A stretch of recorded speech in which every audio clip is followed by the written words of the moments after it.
Sino may sabi na tapos na ako sa paghahanap ng mga bagay na kalituhan lang yung dulot sa mundo? Hindi pa, hoy. Fire exit, pero tao yung dumadaan. E di sana yung tinawag nyo dyan tao, exit, kasi wala namang apoy na naglalakad. Parang bobo to. Eggplant daw. E asan yung egg? Nasa tindahan yung egg, wala dyan sa plant nyo.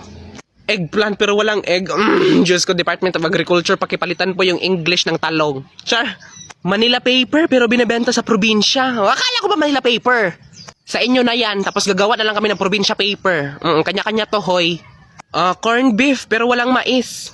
Pinagloloko tayo ng mga dilatang ito, syuta kayo. Ayusin nyo yung mga produkto nyo. Kung corn beef yung pangalan nyo, idilagyan nyo ng mais. Kahit popcorn na lang, gura na yun. Kaloka. Eto pa, sa lahat ng bank na alam ko, eto lang yung walang ATM machine. BDO, Land Bank, tsaka Metrobank may mga ATM machine. Ito wala. O lagyan nyo yung piggy bank nyo ng ATM machine para makasabay sa ibang bangko. Syuta kayo.